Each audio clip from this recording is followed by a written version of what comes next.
മക്കളെ 2025 കീമിന്റെ registration start ചെയ്തിട്ടുണ്ട്.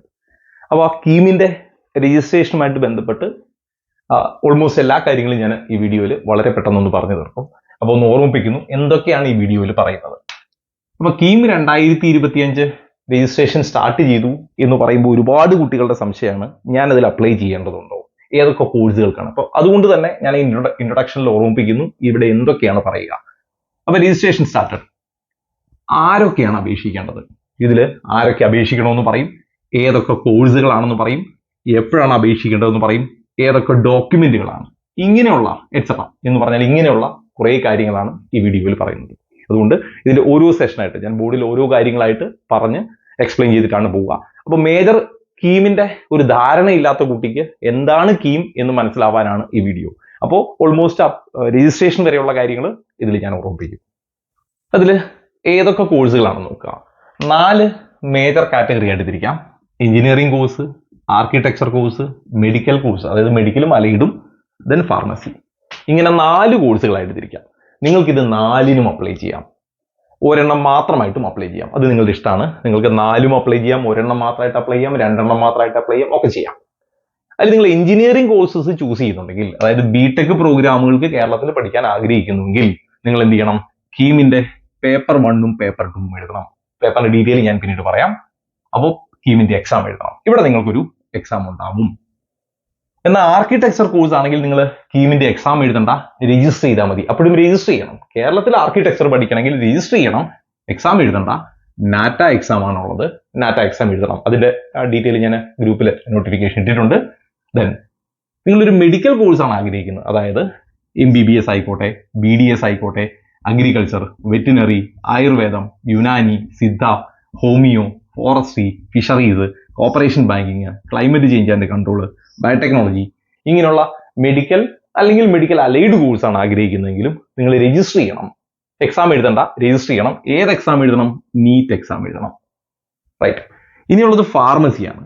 Pharmacy കേരളത്തിൽ പഠിക്കണമെങ്കിൽ നിങ്ങൾ കീമിന്റെ ഫാർമസി എക്സാം എഴുതണം. അപ്പൊ ഏതിനൊക്കെ എക്സാം വേണം? എഞ്ചിനീയറിംഗിന് എക്സാം എഴുതണം, ഫാർമസിക്കും നിങ്ങൾ കീമിന്റെ എക്സാം എഴുതണം. കേരളത്തിൽ ആർക്കിടെക്ചറോ മെഡിക്കൽ കോഴ്സോ പഠിക്കണമെങ്കിൽ എക്സാം എഴുതണ്ട, നാറ്റ അല്ലെങ്കിൽ നീറ്റ് എഴുതിയാൽ മതി. പക്ഷേ കീമിൽ രജിസ്റ്റർ ചെയ്യണം. അപ്പൊ ആരൊക്കെ രജിസ്റ്റർ ചെയ്യണം എന്ന് പറഞ്ഞു? ഇത്രയും കുട്ടികൾ. അതായത് കേരളത്തിൽ ഈ പറഞ്ഞ ഏതെങ്കിലും കോഴ്സ് നിങ്ങൾക്ക് പഠിക്കണമെങ്കിൽ നിങ്ങൾ കീമിൽ രജിസ്റ്റർ ചെയ്യണം. ഇനി എക്സാം എഴുതുന്നത് ഈ പറഞ്ഞ 2 കോഴ്സുകൾക്ക് മാത്രമാണ്. ഇനി അതിന്റെ ഷെഡ്യൂൾ നോക്കാം. കീമിന്റെ രജിസ്ട്രേഷൻ ഫെബ്രുവരി 20 തുടങ്ങി മാർച്ച് 10 വൈകിട്ട് 5 മണി വരെയാണ്. ഫെബ്രുവരി 20 തുടങ്ങും, മാർച്ച് 10 വൈകിട്ട് 5 മണി വരെ നിങ്ങൾക്ക് അതിന് സമയം ഉണ്ടാവും. ഇനി നിങ്ങളുടെ ഡോക്യുമെന്റ് അപ്ലോഡ് ചെയ്യാൻ കുറച്ചുകൂടി സമയമുണ്ട്. മാർച്ച് 15 മുമ്പ് നിങ്ങൾ ഓൺലൈൻ സബ്മിഷൻ നടത്തിയാൽ മതി. ഡോക്യുമെന്റ് സ്കാൻ ചെയ്തിട്ട് അപ്ലോഡ് ചെയ്യുകയാണ്, സെൻഡ് ചെയ്യുകയല്ല. അതുകൊണ്ട് ഓൺലൈൻ സബ്മിഷന് സമയം മാർച്ച് 15 വരെയുണ്ട്. എക്സാം ഏപ്രിൽ 22 തുടങ്ങി ഏപ്രിൽ 30 വരെയാണ്. ഏപ്രിൽ 22 തുടങ്ങി ഏപ്രിൽ 30 വരെയാണ്. പല സെഷനിലാണ് നടത്തുക. അപ്പൊ അത് നിങ്ങളുടെ സെഷൻ ഏതാണെന്നൊക്കെ അഡ്മിറ്റ് കാർഡ് വരുമ്പോൾ അറിയാം. ഓക്കെ, ആ സമയങ്ങളിലാണ് എക്സാം. ഇനി അതിന്റെ രജിസ്ട്രേഷൻ ഫീ നോക്കുക. ഇത് നോൺ റീഫണ്ടബിൾ ആണ്. ഈ അടയ്ക്കുന്ന പൈസ തിരിച്ചു കിട്ടൂല. അതിൽ ആ ഫീസിന്റെ ഡീറ്റെയിൽ നിങ്ങളൊന്ന് ശ്രദ്ധിച്ചേക്കുക. നിങ്ങൾ എഞ്ചിനീയറിംഗ് മാത്രമാണ് എടുക്കുന്നതെന്ന് വിചാരിക്കുക, അല്ലെങ്കിൽ ഫാർമസി മാത്രമാണ്, എനിക്ക് എഞ്ചിനീയറിംഗ് മാത്രം മതി, അല്ലെങ്കിൽ ഫാർമസി മാത്രം മതി, ഇതിലേതെങ്കിലും ഒന്നാണ് എടുക്കുന്നതെങ്കിൽ ജനറൽ കാറ്റഗറിയിലെ കുട്ടി, ജനറൽ കാറ്റഗറി, OBC ഒക്കെ 875 രൂപ അടയ്ക്കണം. എന്നാൽ ഒരു SC കാൻഡിഡേറ്റ് ആണെങ്കിൽ 375, ST കാൻഡിഡേറ്റ് ആണെങ്കിൽ ഫീസ് അടയ്ക്കേണ്ടതില്ല. അപ്പോൾ ST കാറ്റഗറി ഫീസ് അടയ്ക്കേണ്ട, SC കാറ്റഗറി 375, ബാക്കി എല്ലാ കാറ്റഗറിയും ജനറൽ എന്ന് പറഞ്ഞാൽ ജനറലും OBCയും ഒക്കെ 875 രൂപ അടയ്ക്കണം. നേരെ തിരിച്ച് നിങ്ങൾ ഈ എഞ്ചിനീയറിംഗും ഫാർമസിയും എനിക്കിത് 2ഉം എഴുതണമെന്ന് വിചാരിക്കാം. ഒന്നല്ല 2ഉം എഴുതണമെങ്കിൽ നിങ്ങൾ 1125 രൂപ അടയ്ക്കണം. നിങ്ങൾ SC കാൻഡിഡേറ്റ് ആണെങ്കിൽ 500 രൂപ അടച്ചാൽ മതി, STക്ക് ഫീസ് ഇല്ല. ഇനി മൂന്നാമത്തെ സെഷൻ നോക്കുക. നിങ്ങൾ ആർക്കിടെക്ചർ മാത്രമോ മെഡിക്കൽ മാത്രമോ അല്ലെങ്കിൽ 2ഉം കൂടിയോ, ഇതിലേതെങ്കിലും ഒന്ന് മാത്രമായിട്ടോ ഇത് 2ഉം കൂടിയോ, ഇത് മാത്രം, ഇത് ഒരെണ്ണം എടുത്താലും 2 എണ്ണം എടുത്താലും ഫീസ് ഒന്ന് തന്നെയാണ്, 625 രൂപ. കാരണം എക്സാം ഇല്ല. ആർക്കിടെക്ചറിന് നാറ്റ എക്സാം ആണ്, മെഡിക്കലിന് നീറ്റ് ആണ്. എക്സാം ഇല്ലാത്തത് കൊണ്ട് 625 രൂപയും, SC കാൻഡിഡേറ്റ് 280 രൂപയും, ST ഫീസ് അടയ്ക്കേണ്ടതില്ല. ഇനി അടുത്ത സെഷൻ നോക്കുക.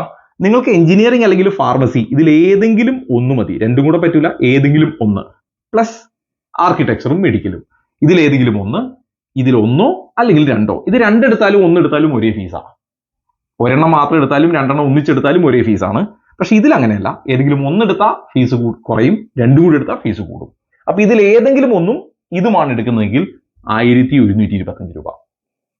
SC കാൻഡിഡേറ്റ് ആണെങ്കിൽ 500 രൂപ, ST അവിടെ ഫീസ് ഇല്ല. ഇനി നിങ്ങൾ നേരെ തിരിച്ച് ഇതെല്ലാം എഞ്ചിനീയറിംഗും വേണം, ഫാർമസിയും വേണം, ആർക്കിടെക്ചറും മെഡിക്കലും, അതായത് കീം ഇഷ്യൂ ചെയ്യുന്ന, കീം പ്രൊവൈഡ് ചെയ്തിരിക്കുന്ന എല്ലാ കോഴ്സും നിങ്ങൾ ചൂസ് ചെയ്തു എന്ന് വിചാരിക്കുക. അപ്പൊ നിങ്ങൾ 1300 രൂപ അടയ്ക്കുക. SC കാൻഡിഡേറ്റ് ആണെങ്കിൽ 525, STക്ക് ഫീസ് ഇല്ല. STക്ക് ഒരു കാറ്റഗറിയിലും ഫീസ് ചോദിച്ചിട്ടില്ല, ബാക്കി എല്ലാത്തിലും ഫീസിൽ വ്യത്യാസമുണ്ട്. റൈറ്റ്. അപ്പൊ നിങ്ങൾക്ക് ഇതിൽ എന്തെങ്കിലും കൺഫ്യൂഷൻ ഉണ്ടെങ്കിൽ നിങ്ങൾ അപ്ലൈ ചെയ്യുമ്പോൾ അവിടെ ഫീസ് എത്രയാണെന്നുള്ളത് ഓട്ടോമാറ്റിക്കലി നിങ്ങൾ എല്ലാം ഫില്ല് ചെയ്ത് ഓപ്ഷനൊക്കെ കൊടുത്ത് കഴിയുമ്പോൾ കാണിക്കും. അതുകൊണ്ട് പ്രശ്നമില്ല. എന്നാലും ഞാനൊന്ന് ഓർമ്മിപ്പിച്ചു എന്ന് മാത്രം. ഇങ്ങനെയാണ് അതിന്റെ ഫീസ് ഷെഡ്യൂൾ.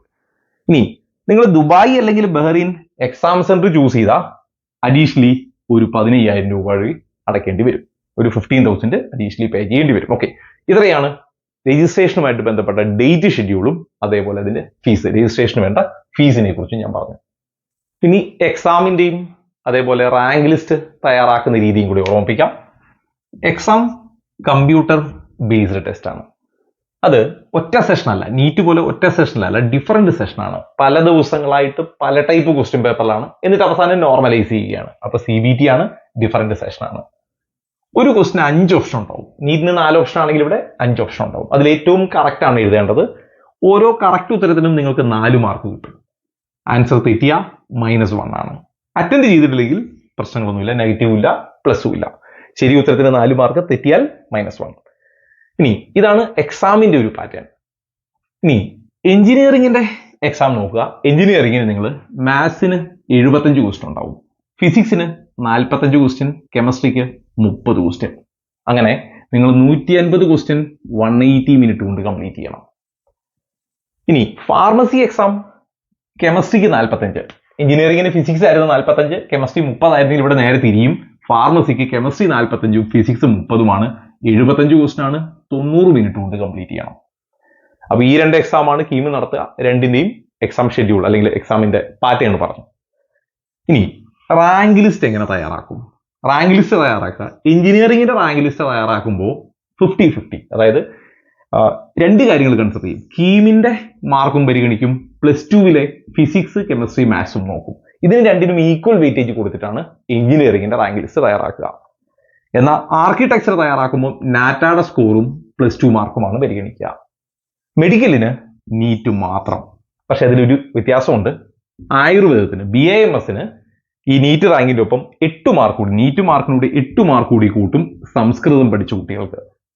ഹയർ സെക്കൻഡറിയിൽ സംസ്കൃതം പഠിച്ചിട്ടുണ്ടെങ്കിൽ 8 മാർക്ക് അവർക്ക് അഡീഷണലി കിട്ടും. ആയുർവേദത്തിന് മാത്രം, ബാക്കിയുള്ളവർക്ക് അതില്ല. ഇനി ഫാർമസിക്കാണെങ്കിൽ കീമിലെ ഈ എക്സാമിന്റെ മാർക്കാണ് പരിഗണിക്കുക, റാങ്കിങ്ങിന് പരിഗണിക്കുക. ഇതാണ് റാങ്ക് ലിസ്റ്റ് തയ്യാറാക്കുന്ന വിധം. എഞ്ചിനീയറിംഗിന് ഹയർ സെക്കൻഡറി മാർക്കും കീമിന്റെ മാർക്കും നോക്കും, ആർക്കിടെക്ചറിന് നാറ്റായുടെ മാർക്കും +2 മാർക്കും നോക്കും, മെഡിക്കലിന് നീറ്റ് മാത്രം, ഫാർമസിക്ക് ഫാർമസിയുടെ മാത്രം, മെഡിക്കലിലെ ആയുർവേദം അപ്ലൈ ചെയ്യുന്നവർക്ക് അല്ലെങ്കിൽ ആയുർവേദം നോക്കുന്നവർക്ക് സംസ്കൃതം പഠിച്ചിട്ടുണ്ടെങ്കിൽ 8 മാർക്കിന്റെ ഗ്രേസ് മാർക്ക് കിട്ടും. റൈറ്റ്. ഇനി എലിജിബിലിറ്റി നോക്കുക. അപ്പർ ഏജ് ലിമിറ്റ് ഇല്ല, പക്ഷേ 17 വയസ്സ് കഴിഞ്ഞിരിക്കണം. എപ്പോഴാണ്? On or before 31/12/2025. 2025 ഡിസംബർ 31 മുമ്പ് 17 വയസ്സ് കഴിഞ്ഞിരിക്കണം. ഇതാണ് ഏജ് ലിമിറ്റ്. ഇനി അപ്ലൈ ചെയ്യുന്ന വിധം. നമ്മൾ നീറ്റ് അപ്ലൈ ചെയ്തവരാണ്, JEE അപ്ലൈ ചെയ്തവരാണ്, നെസ്റ്റ് അപ്ലൈ ചെയ്തവരാണ്. അതുകൊണ്ട് കമ്പാരിറ്റീവ്ലി ഇത് ഈസിയാണ്. അപ്പോൾ ഞാൻ ഹൗ ടു അപ്ലൈ എന്നുള്ള ലിങ്കിൽ അല്ലെങ്കിൽ സെഷനിൽ നമ്മളെ സൈറ്റിന്റെ അഡ്രസ് c.kerala.gov.in, ഇതാണ് സൈറ്റ്. അപ്പോൾ നിങ്ങൾ ഒരു അക്ഷയയിൽ പോയിട്ടോ അല്ലെങ്കിൽ നിങ്ങൾക്ക് സ്വന്തമായിട്ട് ലാപ്ടോപ്പ് ഉപയോഗിച്ചൊക്കെ ചെയ്യാം, മൊബൈലിൽ ചെയ്യാതിരിക്കുക. ഓക്കെ, അതിൽ ഒരു 5 സ്റ്റെപ്പായിട്ട് നമുക്ക് ഇതിനെ തിരിക്കാം. സ്റ്റെപ്പ് നമ്പർ 1 എന്താണ്? രജിസ്ട്രേഷൻ ആണ്. രജിസ്ട്രേഷനിൽ നിങ്ങളുടെ പേര്, date of birth, email ID, mobile number, password create ചെയ്യുക, ക്യാപ്ച കോഡ് അല്ലെങ്കിൽ ആക്സസ് കോഡ് കൊടുക്കുക. അപ്പോൾ നിങ്ങൾക്കൊരു ആപ്ലിക്കേഷൻ നമ്പർ ഇഷ്യൂ ചെയ്യപ്പെടും. ആ ആപ്ലിക്കേഷൻ നമ്പർ നിങ്ങൾ എഴുതിയെടുക്കുക. അതിനുശേഷം സ്റ്റെപ്പ് 2 എന്ത് ചെയ്യുക? നിങ്ങളുടെ ഫോം ഫില്ല് ചെയ്യുക. അതിൽ നിങ്ങൾക്ക് കാറ്റഗറി, അതായത് നിങ്ങൾക്ക് OBC ആണെങ്കിൽ അല്ലെങ്കിൽ SC, ST അല്ലെങ്കിൽ ഫിസിക്കൽ ഡിസബിലിറ്റി അല്ലെങ്കിൽ EWS, അങ്ങനെ ഏതൊക്കെയാണോ നിങ്ങൾക്ക് സ്പെഷ്യൽ റിസർവേഷൻ, ഇങ്ങനെയുള്ള എല്ലാ കാര്യങ്ങളും. അത് സ്പെഷ്യൽ റിസർവേഷൻ എന്ന് പറഞ്ഞാൽ ഈ കീമിൽ ഒരുപാട് റിസർവേഷൻസ് ഉണ്ട്. ഇപ്പോൾ ഇന്റർകാസ്റ്റ് മാരേജ് ആണെങ്കിൽ അതിൽ പേരന്റ് ഷെഡ്യൂൾഡ് വിഭാഗത്തിൽപ്പെട്ടതാണെങ്കിൽ അതിന് റിസർവേഷൻ, അതുപോലെ സർവീസ് ഡിഫൻസ്, എക്സ് സർവീസ്, ഇങ്ങനെ ഒരുപാട് റിസർവേഷൻസ് ഉണ്ട്. അപ്പോൾ അത് മുഴുവൻ ഞാൻ പറഞ്ഞ സമയം കളയുന്നില്ല. നിങ്ങൾക്ക് അതിൽ ഡ്രോപ്പ് ഡൗൺ ബോക്സിൽ നിന്ന് എടുക്കാം. അപ്പോൾ ആ ബോക്സിൽ നോക്കിയിട്ട് നിങ്ങൾക്ക് അപ്ലിക്കബിൾ ആയിരിക്കുന്ന കാറ്റഗറികളൊക്കെ, ഒന്നിലധികം കാറ്റഗറികളൊക്കെ നിങ്ങൾക്ക് ക്ലെയിം ചെയ്യാം. ഓൾറെഡി നിങ്ങളൊരു NCL കാറ്റഗറിക്കാർ ആണെന്ന് വിചാരിക്കാം, നിങ്ങൾക്ക് സർവീസ് ഡിഫൻസിന്റെയും കിട്ടും എന്ന് വിചാരിക്കാം. അപ്പൊ നിങ്ങൾക്ക് ഒന്നിലധികം റിസർവേഷനും ക്ലെയിം ചെയ്യാം. അപ്പൊ ആ ഡോക്യുമെന്റുകളൊക്കെ അപ്ലോഡ് ചെയ്യണമെന്നേ ഉള്ളൂ. എല്ലാ ഡോക്യുമെന്റുകളും അപ്ലോഡ് ചെയ്യേണ്ടതില്ല. ഇപ്പോൾ ചില കേസിൽ നിങ്ങൾ ഡോക്യുമെന്റ് അപ്ലോഡ് ചെയ്യണം. ഇപ്പോൾ ഫിസിക്കൽ ഡിസബിലിറ്റി ഉണ്ടെങ്കിൽ നിങ്ങൾ ജസ്റ്റ് മെൻഷൻ ചെയ്താൽ മതി, അവരുടെ വെരിഫിക്കേഷന് പോയാൽ മതി പിന്നീട് വിളിക്കുമ്പോൾ. അപ്പോൾ ഏതൊക്കെയാണ് ഡോക്യുമെന്റ് വേണ്ടത് ആ ഡോക്യുമെന്റ് മാത്രം ചെയ്താൽ മതി. ഓക്കെ, അത് ഇപ്പോഴല്ല, അടുത്ത സ്റ്റേറ്റിലാണ് ഡോക്യുമെന്റ് അപ്ലോഡ് ചെയ്യേണ്ടത്. ഇവിടെ നിങ്ങൾ കാറ്റഗറി ചൂസ് ചെയ്യണം. കോഴ്സ്, ഇതിൽ നിങ്ങൾക്ക് എന്ത് ചെയ്യാം, നിങ്ങൾ ബിഫാം മാത്രമാണെങ്കിൽ ബിഫാം, ആർക്കിടെക്ചർ മാത്രമാണെങ്കിൽ ആർക്കിടെക്ചർ, രണ്ടും കൂടി ഉണ്ടെങ്കിൽ അങ്ങനെ നിങ്ങൾക്ക് എല്ലാ കോഴ്സും ഒരു അപ്ലിക്കേഷനിൽ തന്നെ എല്ലാ കോഴ്സും ചെയ്യാം. ആർക്കിടെക്ചറിന് വേണ്ടി ഒരു അപ്ലിക്കേഷൻ, മെഡിക്കലിന് വേണ്ടി വേറൊരു അപ്ലിക്കേഷൻ, അങ്ങനെ പറ്റില്ല, അപ്പോൾ റിജക്ട് ആവും. അപ്പൊ നിങ്ങൾക്ക് ഒന്നിൽ തന്നെ എല്ലാ കോഴ്സും നിങ്ങൾക്ക് ആഡ് ചെയ്യാം. പിന്നെ നിങ്ങളുടെ സ്പെഷ്യൽ റിസർവേഷൻ എന്ന് പറഞ്ഞാൽ ഇപ്പോൾ NCCയിൽ ഉണ്ടായിരുന്നെങ്കിൽ, അല്ലെങ്കിൽ അതേപോലെ തന്നെ നിങ്ങൾ ഓൾറെഡി ഒരു അലോപ്പതി നേഴ്സ് ആണെങ്കിൽ, നിങ്ങൾ BDS കംപ്ലീറ്റ് ചെയ്തവരാണെങ്കിൽ, അങ്ങനെ ഒരുപാട് റിസർവേഷൻസ് ഉണ്ട്. അപ്പൊ അങ്ങനെയുള്ള സ്പെഷ്യൽ റിസർവേഷൻസ് ഒക്കെ ചൂസ് ചെയ്യാം. ദെൻ നിങ്ങളുടെ പേഴ്സണൽ ഡീറ്റെയിൽസ് ഒക്കെ ചോദിക്കും, അതൊക്കെ, എന്നിട്ട് ഫൈനൽ സബ്മിഷൻ കൊടുക്കുക. ഇതെല്ലാം ക്ലിയർ ആണെങ്കിൽ നിങ്ങൾക്ക് ഫൈനൽ സബ്മിഷൻ കൊടുക്കാം. ഫൈനൽ സബ്മിഷൻ കൊടുത്താൽ നിങ്ങൾ നേരെ ഫീ പേയ്മെന്റിന് പോകും. ആ ഫീ പേയ്മെന്റ് ഡീറ്റെയിൽ നമ്മൾ ആദ്യം പറഞ്ഞിരുന്നു. നിങ്ങൾ എടുക്കുന്ന കോഴ്സുകൾക്കനുസരിച്ച് നിങ്ങൾ എത്രയാണ് പേ ചെയ്യേണ്ടത് അവിടെ ഡിസ്പ്ലേ ഉണ്ടാവും, അത് നിങ്ങൾ പേ ചെയ്യുക. സ്റ്റെപ്പ് നമ്പർ 4 എന്ത് ചെയ്യുക, ഡോക്യുമെന്റ് അപ്ലോഡ് ചെയ്യുക. ഡോക്യുമെന്റിൽ നിങ്ങളുടെ ഫോട്ടോഗ്രാഫ് ഉണ്ടാവണം, പാസ്പോർട്ട് സൈസ് ഫോട്ടോ, നീറ്റിന് ഉപയോഗിച്ചതിന് ഉപയോഗിക്കാം, ഡേറ്റ് വേണമെന്നില്ല, പേരും ഡേറ്റും ഉണ്ടെങ്കിലും കുഴപ്പമില്ല, ഇല്ലെങ്കിലും കുഴപ്പമില്ല. നിങ്ങളുടെ സിഗ്നേച്ചർ നീറ്റിന് ഉപയോഗിച്ചതിന് ഉപയോഗിക്കാം. ഡോക്യുമെന്റ്സ്, ഈ ഡോക്യുമെന്റുകളുടെ കാര്യം ഞാൻ ഒരിക്കൽ കൂടി ഓർമ്മിപ്പിക്കാം. ഏതൊക്കെ ഡോക്യുമെന്റുകളാണെന്നുള്ളത് ജസ്റ്റ് ഒരു ഓവർവ്യൂ പറയാം. അതൊക്കെ തന്നെ JPG അല്ലെങ്കിൽ JPEG ഫോർമാറ്റിലായിരിക്കണം. അത് കഴിഞ്ഞാൽ പിന്നെ സ്റ്റെപ്പ് നമ്പർ 5 എല്ലാം കംപ്ലീറ്റ് ആയി. നിങ്ങൾക്ക് നിങ്ങളുടെ അക്നോളജ്മെന്റിന്റെ പ്രിന്റ് ഔട്ട് എടുക്കാം. ഇത് നിങ്ങൾ സൂക്ഷിച്ചു വെക്കണം. ഇത് പിന്നീടുള്ള ആവശ്യങ്ങൾക്ക് വേണ്ടിയും നിങ്ങൾക്ക് ആവശ്യം വരുന്നത് അല്ലെങ്കിൽ വേണ്ടി വരുന്നത് കൊണ്ട് ഇതിന്റെ ഒരു പ്രിന്റ് ഔട്ട് നിങ്ങൾ എപ്പോഴും കയ്യിൽ സൂക്ഷിച്ചു വെക്കുക. ഇതിൽ ഒരു കോപ്പി പോലും നിങ്ങൾ അയക്കേണ്ടതില്ല. അതായത് ഈ അക്നോളജ്മെന്റ് പ്രിന്റ് ഔട്ട് നിങ്ങൾ അയക്കേണ്ടതില്ല. ഇതൊക്കെ ഓൺലൈനിൽ ചെയ്യേണ്ടതാണ്. ക്ലിയർ അല്ലേ? ഇനി ഇതിൽ ഡോക്യുമെന്റ്സ് നോക്കുക. ഡോക്യുമെന്റ്സിന്റെ കാറ്റഗറിയിൽ ആദ്യം ഞാൻ പറഞ്ഞത് പാസ്പോർട്ട് സൈസ് ഫോട്ടോ 100 KB താഴെയായിരിക്കണം, സിഗ്നേച്ചർ 100 KB താഴെയായിരിക്കണം. അപ്പൊ ഇത് രണ്ട് നിങ്ങൾക്ക് നീറ്റിന് ഉപയോഗിച്ച് തന്നെ ഉപയോഗിക്കാം. സർട്ടിഫിക്കറ്റ്സ് ഒക്കെ PDF ഫോർമാറ്റിലായിരിക്കണം. അപ്പോൾ അതിൽ ചില പ്രശ്നങ്ങളുണ്ട്. ചില ക്ലെയിമുകൾക്ക് നിങ്ങൾക്ക് ഒന്നിലധികം സർട്ടിഫിക്കറ്റ് ചിലപ്പോൾ കൊടുക്കേണ്ടി വരും. അപ്പൊ അതെല്ലാം കൂടെ ഒരു ക്ലെയിമിന് നിങ്ങൾ കൊടുക്കുന്ന ഒന്നിലധികം സർട്ടിഫിക്കറ്റ് ഉണ്ടെങ്കിൽ എല്ലാം കൂടെ ഒറ്റ ഫയലാക്കി, 2 സർട്ടിഫിക്കറ്റ് ആണെങ്കിൽ രണ്ടും കൂടെ സ്കാൻ ചെയ്ത് രണ്ടും ഒരു ഫയലാക്കി അപ്ലോഡ് ചെയ്യാൻ ശ്രദ്ധിക്കുക. റൈറ്റ്. ഇനി ബേസിക് ഡോക്യുമെന്റ് എന്തൊക്കെയാണ്? ക്ലാസ് 10th സർട്ടിഫിക്കറ്റ് ഉണ്ടാവണം. അതേപോലെ നിങ്ങളുടെ നേറ്റിവിറ്റി പ്രൂവ് ചെയ്യുന്ന certificate, proof of date of birth. ചില കേസിൽ ഈ നേറ്റിവിറ്റിയും പ്രൂഫ് ഓഫ് ഡേറ്റ് ഓഫ് ബർത്തും രണ്ടും ഒന്ന് തന്നെയാണ്. ഉദാഹരണത്തിന് നിങ്ങൾക്ക് 10th SLC ബുക്ക് ഉപയോഗിക്കാം.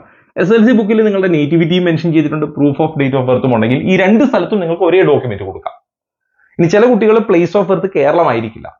അങ്ങനെയുള്ളവർ നിങ്ങൾ വില്ലേജിൽ പോയി നേറ്റിവിറ്റി സർട്ടിഫിക്കറ്റ് വാങ്ങുക. വില്ലേജ് ഓഫീസിൽ പോയി നേറ്റിവിറ്റി സർട്ടിഫിക്കറ്റ് വാങ്ങി അതിവിടെ കൊടുക്കുക. പ്രൂഫ് ഓഫ് ഡേറ്റ് ഓഫ് ബർത്തിന് നിങ്ങൾക്ക് നിങ്ങളുടെ ബർത്ത് സർട്ടിഫിക്കറ്റ് വേണമെങ്കിലും കൊടുക്കാം. അപ്പൊ ഏതാണോ ഡോക്യുമെന്റ് അത് കൊടുക്കാം. അതിന് ഇന്ന ഡോക്യുമെന്റ് ആവണമെന്നില്ല, അത് ഏതാണോ അത് കൊടുക്കാവുന്നതാണ്. ഇനി OBC കാറ്റഗറിയിൽപ്പെട്ടവർക്ക് NCL ഉണ്ടെങ്കിൽ NCL സർട്ടിഫിക്കറ്റ് കൊടുക്കാം. ഇനി NCL ഇല്ല എങ്കിൽ നിങ്ങൾക്ക് നിങ്ങളുടെ കാസ്റ്റ് സർട്ടിഫിക്കറ്റ് വാങ്ങി കൊടുക്കാം. ഇപ്പോൾ OBC ആണ് പക്ഷെ NCL അല്ല എങ്കിൽ നിങ്ങൾക്ക് കാസ്റ്റ് സർട്ടിഫിക്കറ്റ് എവിടെ നിന്ന് കൊടുക്കാം? വില്ലേജിൽ നിന്ന് കൊടുക്കാം. ഇനി EWS ഉണ്ടെങ്കിൽ EWSും നിങ്ങൾക്ക് വില്ലേജിൽ നിന്ന് കൊടുക്കാം. ഇനി കമ്മ്യൂണിറ്റി സർട്ടിഫിക്കറ്റ്, ഇത് SC അല്ലെങ്കിൽ ST കാറ്റഗറിയിൽപ്പെട്ടവരാണെങ്കിൽ ഇത് താലൂക്കിൽ നിന്നായിരിക്കണം. ബാക്കിയൊക്കെ ഞാൻ വില്ലേജിൽ നിന്ന് പറഞ്ഞു, ഇത് താലൂക്കിൽ നിന്നായിരിക്കണം, വില്ലേജിലേതായിരിക്കരുത്. ഇതൊക്കെ വാലിഡ് സർട്ടിഫിക്കറ്റും ആയിരിക്കണം കേട്ടോ, ഒരുപാട് പഴയ സർട്ടിഫിക്കറ്റ് കൊടുക്കരുത്. ഇനി പിന്നീട് അങ്ങോട്ട് കോഴ്സിന്റെ സമയത്ത് നിങ്ങൾക്ക് ഒരു സ്കോളർഷിപ്പ് ഒക്കെ കിട്ടണമെങ്കിൽ ഇൻകം സർട്ടിഫിക്കറ്റ് കൊടുക്കാം, അതും വില്ലേജിൽ നിന്നായിരിക്കണം. ഇപ്പൊ ജനറൽ കാറ്റഗറിയിൽപ്പെട്ട ഈ റിസർവേഷനിൽ ഒന്നും വരാത്തൊരു കുട്ടിയുണ്ട്, അവർക്ക് ഫീസ് ആനുകൂല്യം കിട്ടണമെങ്കിലൊക്കെ ഈ ഇൻകം സർട്ടിഫിക്കറ്റ് കൊടുക്കാം. അതേപോലെ ഫീസ് ആനുകൂല്യം പ്രതീക്ഷിക്കുന്ന എല്ലാ കാറ്റഗറിക്കും, ഇത് ആർക്ക് വേണ്ട വെച്ചാൽ OEC other eligible community SC ST category ഒന്നും കൊടുക്കണ്ട, ബാക്കിയുള്ളവർക്ക് ഇൻകം സർട്ടിഫിക്കറ്റും കൊടുക്കാം. റൈറ്റ്. ഇനിയുള്ളത് മറ്റ് സർട്ടിഫിക്കറ്റുകൾ. ഈ മറ്റ് സർട്ടിഫിക്കറ്റുകൾ എന്ന് പറഞ്ഞാൽ ഇപ്പോൾ ഫിഷർമാന്റെ മക്കള്, അല്ലെങ്കിൽ അഗ്രികൾച്ചറിസ്റ്റിന്റെ മക്കള്, അതല്ലെങ്കിൽ service defence, then ex servicemen, ഇങ്ങനെയുള്ള ഒരുപാട് റിസർവേഷൻസ് ഉണ്ട്. അപ്പോൾ നിങ്ങൾക്ക് ഏതാണോ, അതുപോലെ ഇന്റർകാസ്റ്റ് മാരേജ്, പേരന്റിൽ ഒരാള് SC അല്ലെങ്കിൽ ST ആണെങ്കിൽ, അതേപോലെ അങ്ങനെയുള്ള നിങ്ങൾ ഏതൊക്കെ സ്പെഷ്യൽ, ഞാൻ നേരത്തെ പറഞ്ഞു ഒരുപാട് സ്പെഷ്യൽ റിസർവേഷൻ. ഇപ്പൊ ജൂത വിഭാഗത്തിന്റെ റിസർവേഷൻ ഉണ്ട്, അതേപോലെ ഈ നേഴ്സ്, അലോപ്പതി നേഴ്സ് ആണെങ്കിൽ അങ്ങനെ ഒരുപാട് ടൈപ്പ് ഓഫ് റിസർവേഷൻ ഉള്ളത് കൊണ്ട് നിങ്ങൾക്ക് ഈ അതർ സർട്ടിഫിക്കറ്റ്സ് ഞാൻ മീൻ ചെയ്തിരിക്കുന്നത് നിങ്ങൾ എന്തൊക്കെ ക്ലെയിം ചെയ്തോ അതിന്റെ ഒക്കെ സപ്പോർട്ടിംഗ് ഡോക്യുമെന്റ് ഉണ്ടാവണം. അപ്പൊ അങ്ങനെയുള്ള ഡോക്യുമെന്റുകൾക്ക് വേണ്ടി അനക്സറിൽ ഇതിന്റെ എല്ലാം ഫോർമാറ്റ് ഉണ്ട്. പ്രോസ്പെക്ടസിന്റെ എൻഡിൽ അനക്സർ ഉണ്ട്. അനക്സറിൽ നിങ്ങൾക്ക് ഏതാണോ ബാധകം ആ സർട്ടിഫിക്കറ്റ് ഡൗൺലോഡ് ചെയ്ത് അത് ഫില്ല് ചെയ്തിട്ട് അതും അപ്ലോഡ് ചെയ്യേണ്ടതുണ്ട്. അപ്പോൾ ഓൾമോസ്റ്റ് ഞാൻ കീമിന്റെ രജിസ്ട്രേഷനുമായിട്ട് ബന്ധപ്പെട്ട ആരൊക്കെ അപേക്ഷിക്കണം, എങ്ങനെ അപേക്ഷിക്കണം, എന്തൊക്കെയാണ് ശ്രദ്ധിക്കേണ്ടത് എന്നുള്ളതിന്റെ ഒരു ക്വിക്ക് ഓവർവ്യൂ പറഞ്ഞിട്ടുണ്ട്. ഇനി ഇതുമായിട്ട് ബന്ധപ്പെട്ട എന്തെങ്കിലും സംശയങ്ങൾ ഉണ്ടെങ്കിൽ നിങ്ങൾ അതെനിക്ക് വാട്സപ്പ് ചെയ്യുകയോ മറ്റോ ചെയ്യുകയാണെങ്കിൽ ഞാൻ കമ്മ്യൂണിറ്റിയിൽ അതിന്റെ ഡീറ്റെയിൽ കോമൺ ആയിട്ട് പോസ്റ്റ് ചെയ്യാം. ചില കാര്യങ്ങളൊക്കെ ഒരു ഓഡിയോ മതിയാവും, വീഡിയോയുടെ ആവശ്യമില്ല. ചിലപ്പോൾ നിങ്ങളൊരു ഡൗട്ട് ചോദിച്ചാൽ ആ ഡൗട്ടിന്റെ എക്സ്പ്ലനേഷൻ ചിലപ്പോൾ ഒരു ചെറിയ ഓഡിയോയിൽ തീരുമെങ്കിൽ അതൊക്കെ കമ്മ്യൂണിറ്റിയിലാണ് വരിക. ഒരു എക്സ്പ്ലനേഷൻ വേണ്ട, ഒരു വൈഡ് കാര്യങ്ങളൊക്കെ വരികയാണെങ്കിൽ മാത്രമേ അതിൽ വീഡിയോ ഉണ്ടാവും. അപ്പോൾ അതിന്റെ കമ്മ്യൂണിറ്റിയുടെ ലിങ്ക് ഞാൻ ഇതിന്റെ കമന്റ് ബോക്സിൽ പിൻ ചെയ്തിട്ടുണ്ട്. കമ്മ്യൂണിറ്റിയിൽ ജോയിൻ ചെയ്താൽ ഈ അപ്ഡേറ്റുകൾ അങ്ങനെ വന്നുകൊണ്ടിരിക്കും. എൻട്രൻസ് സംബന്ധമായ വാർത്തകളും അപ്ഡേഷനുകളും ഏറ്റവും വേഗം ആധികാരികമായി അറിയാൻ സബ്സ്ക്രൈബ് ചെയ്യുക, ബെൽ ഐക്കൺ അമർത്തുക. ഈ വീഡിയോ മറ്റു സുഹൃത്തുക്കളിലേക്കും ഷെയർ ചെയ്ത് നൽകുക.